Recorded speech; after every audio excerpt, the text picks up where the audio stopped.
2월 11일 금요일 새벽 기도회를 시작하겠습니다. 사도신경을 고백하시고 찬송가 264장을 부르신 후에 하나님의 말씀을 함께 나누겠습니다. 오늘 하나님께서 저희에게 주신 말씀은 누가복음 11장 37절부터 54절까지의 말씀입니다. 예수께서 말씀을 하실 때에 한 바리새인이 자기와 함께 점심 잡수시기를 정함으로 들어가 앉으셨더니 잡수시기 전에 손 씻지 아니하심을 그 바리새인이 보고 이상히 여기는지라. 주께서 이르시되 너희 바리새인은 지금 잔과 대접의 겉은 깨끗이 하나 너희 속에는 탐욕과 악독이 가득하도다. 어리석은 자들아, 겉을 만드시니가 속도 만들지 아니하셨느냐. 그러나 이 안에 있는 것으로 구제하라. 그리하면 모든 것이 너희에게 깨끗하리라. 화 있을진저 너희 바리새인이여, 너희가 박하와 운향과 모든 채소의 11조는 들이되 공의와 하나님에 대한 사랑은 버리는도다. 그러나 이것도 행하고 저것도 버리지 말아야 할지니라. 화 있을진저 너희 바리새인이여, 너희가 회당의 높은 자리와 시장에서 문안받는 것을 기뻐하는도다. 화 있을진저 너희여, 너희는 평토장한 무덤 같아서 그 위를 밟는 사람이 알지 못하느니라.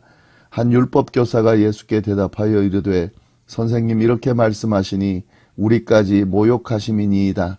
이르시되 화 있을진저 또 너희 율법교사여, 자기 어려운 짐을 사람에게 지우고 너희는 한 손가락도 이 짐에 대지 않는도다. 화 있을진저 너희는 선지자들의 무덤을 만드는도다. 그들을 죽인 자도 너희 조상들이로다. 이와 같이 그들은 죽이고 너희는 무덤을 만드니 너희가 너희 조상의 행한 일에 증인이 되어 옳게 여기는도다. 그러므로 하나님의 지혜가 일렀으되 내가 선지자와 사도들을 그들에게 보내리니 그 중에서 덜어는 죽이며 또 박해하리라 하였느니라. 창세 이후로 흘린 모든 선지자의 피를 이 세대가 담당하되 곧 아벨의 피로부터 제단과 성전 사이에서 죽임을 당한 사가랴의 피까지 하리라. 내가 너희에게 이르노니 과연 이 세대가 담당하리라. 화 있을진저 너희 율법교사여, 너희가 지식의 열쇠를 가져가서 너희도 들어가지 않고 또 들어가고자 하는 자도 막았느니라 하시니라. 거기서 나오실 때에 서기관과 바리새인들이 거세게 달려들어 여러 가지 일을 따져 묻고 그 입에서 나오는 말을 책잡고자 하여 노리고 있더라. 아멘. 오늘 본문에는 예수님께서 바리새인과 율법 교사들의 잘못을 비판하시면서 그들에게 화를 선포하시는 내용이 나옵니다. 어떤 내용인지 함께 나누도록 하겠습니다. 먼저 사건의 발단 부분을 보겠습니다. 37절, 38절 말씀입니다. 예수께서 말씀하실 때에 한 바리새인이 자기와 함께 점심 잡수시기를 정함으로 들어가 앉으셨더니 잡수시기 전에 손 씻지 아니하심을 그 바리새인이 보고 이상히 여기는지라. 한 바리새인이 예수님을 점심 식사 자리에 초대를 했습니다. 그래서 예수님께서 그 초대에 응하시고 식사 자리에 가서 앉으셨습니다.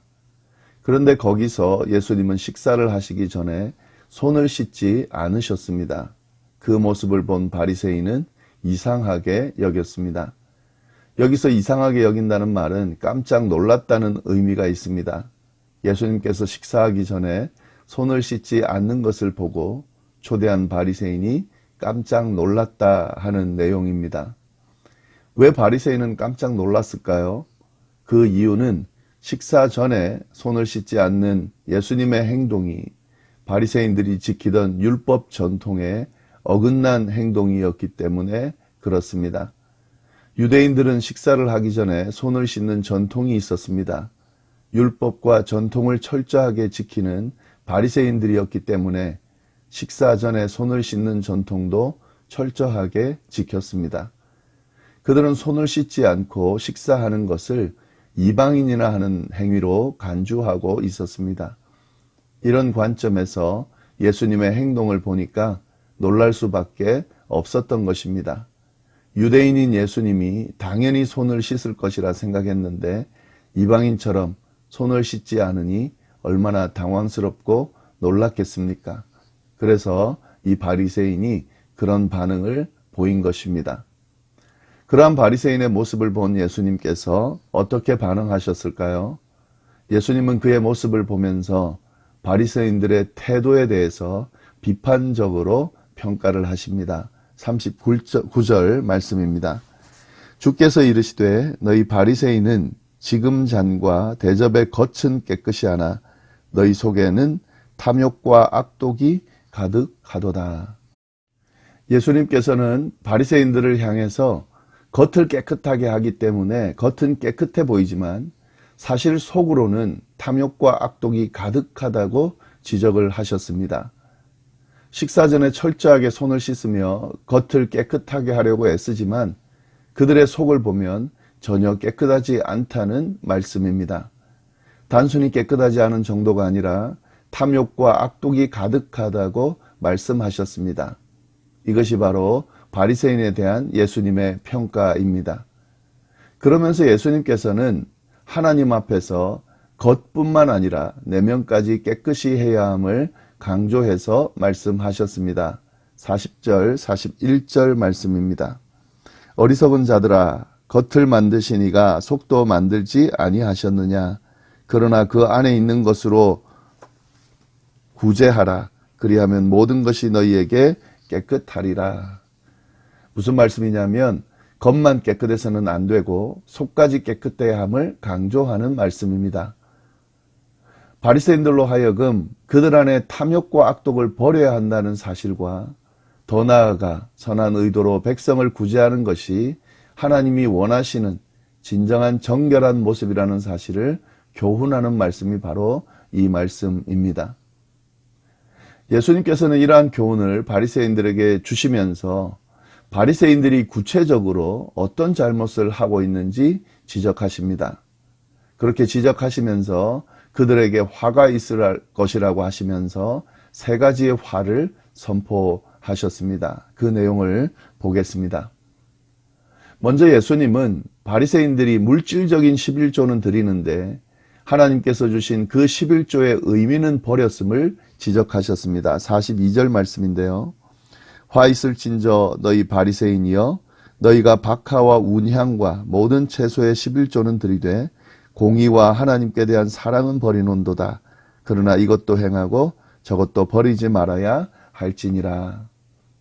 11조는 토지를 분배받지 못한 레위인들을 위해 토지를 더 분배받은 사람들이 내는 것입니다. 하나님께서는 그래서 11조를 하라고 하신 겁니다. 공의의 정신을 내포하고 있는 거죠. 공정하게 그렇게 분배하도록 하나님께서 배려하신 것입니다. 그리고 그 11조는 가난한 고아와 과부를 위해서 사용하라고 하셨습니다. 여기에는 사랑의 정신도 내포되어 있습니다. 그러나 11조에 내포되어 있는 이 공의의 정신과 사랑의 정신을, 이 의미를 바리새인들은 버렸다는 거죠.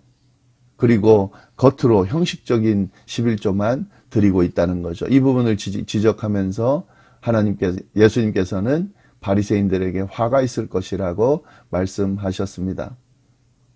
두 번째 지적은 바리새인들이 다른 사람들에게 존경받고 높아지려는 교만한 모습이 있음을 지적하셨습니다. 43절 말씀입니다. 화 있을진저 너희 바리새인이여 너희가 회당의 높은 자리와 시장에서 문안받는 것을 기뻐하는도다. 예수님은 바리새인들이 회당의 높은 자리에 앉기를 원하고 시장에서 사람들에게 문안받는 것을 기뻐하면서 사람들 위해 군림하려고 하는 교만함을 지적하십니다. 이런 교만함에 대해서 화가 있을 것이라고 예수님께서 말씀하셨습니다. 바리새인의 이 모습, 잘못된 모습이라는 거죠. 또 세 번째로 예수님께서는 드러나지 않은 무덤 같은 바리새인의 모습을 지적하셨습니다. 44절 말씀인데요. 화 있을진저 너희여 너희는 평토장한 무덤 같아서 그 위를 밟는 사람이 알지 못하는도다.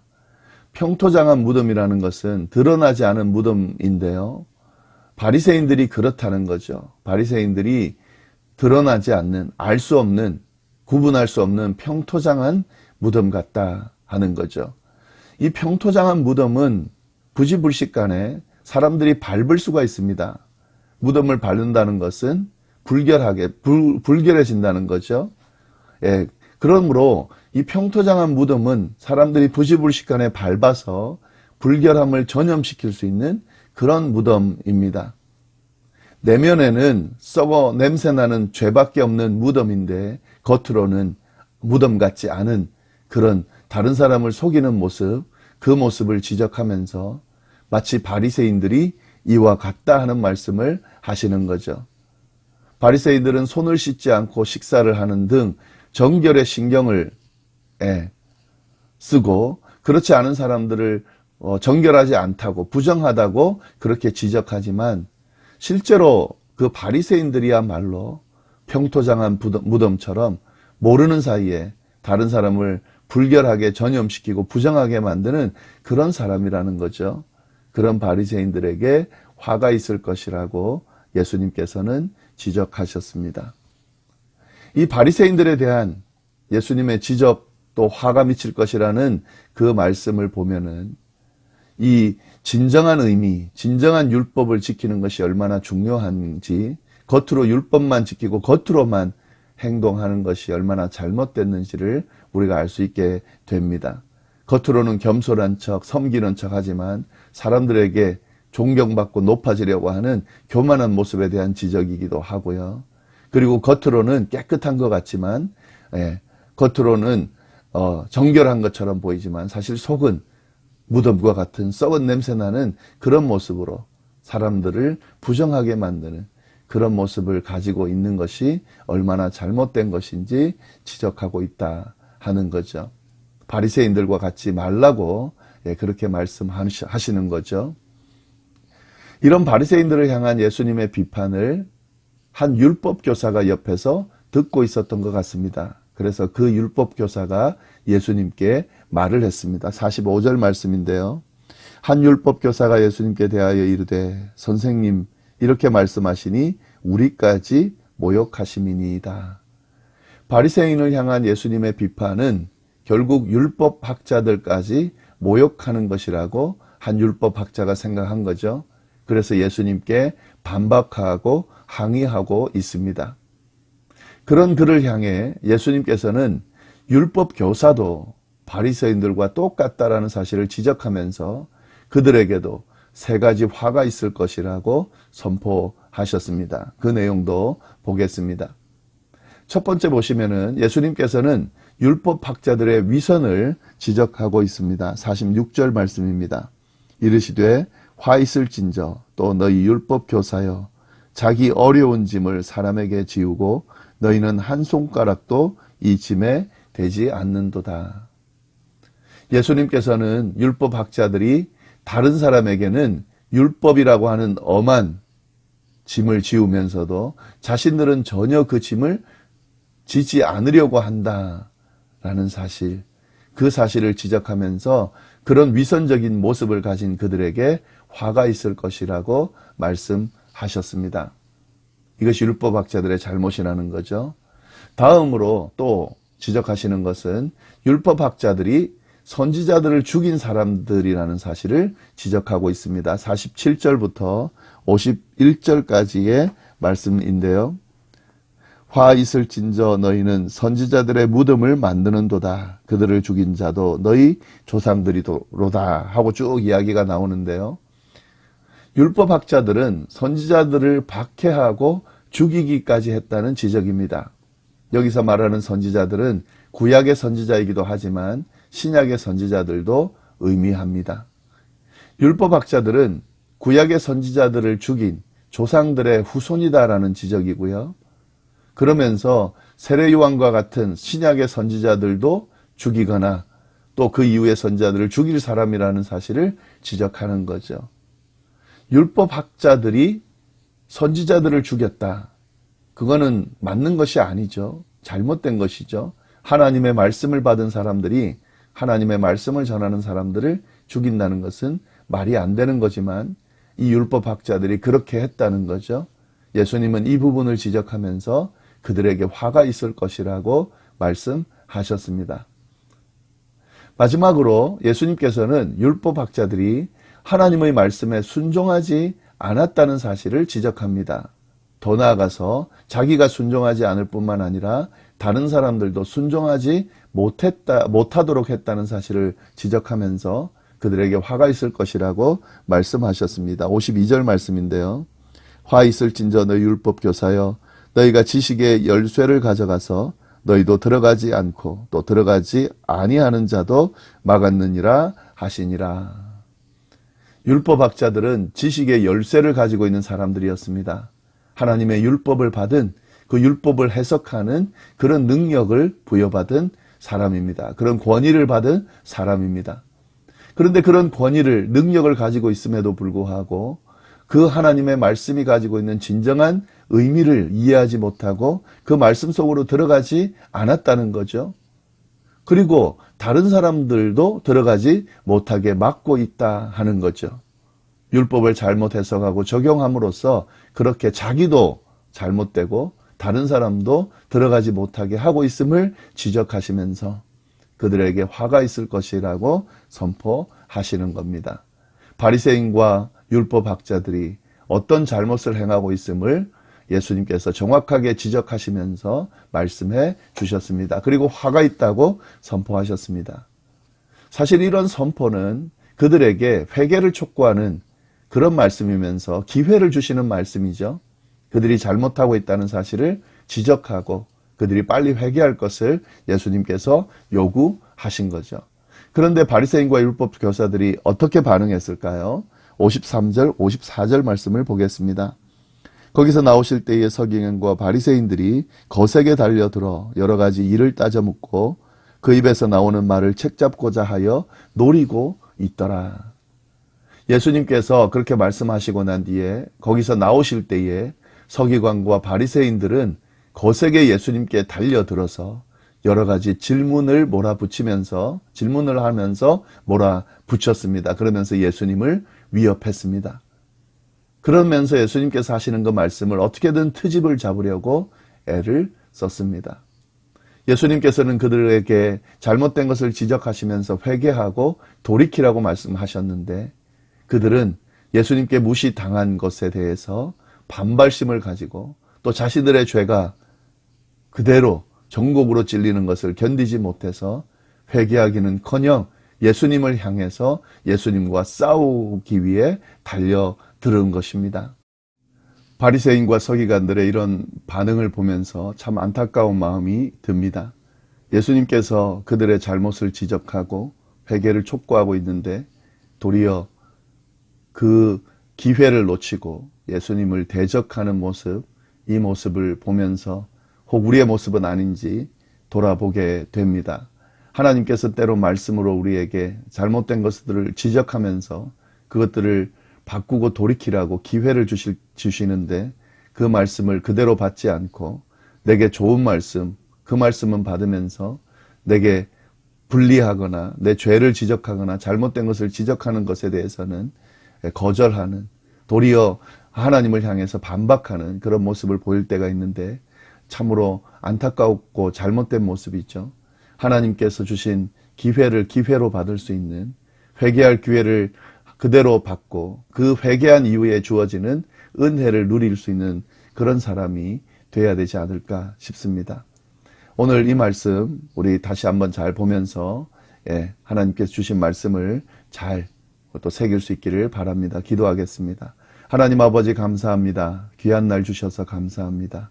하나님께서 주신 귀한 날 낭비하지 않고 오늘 하루도 기쁨 가운데 주님께서 주신 사명 잘 감당하면서 그렇게 귀한 하루 살 수 있도록 인도하여 주옵소서. 함께하여 주시기를 간절히 바라고 살아계신 예수님의 이름으로 기도드립니다. 아멘.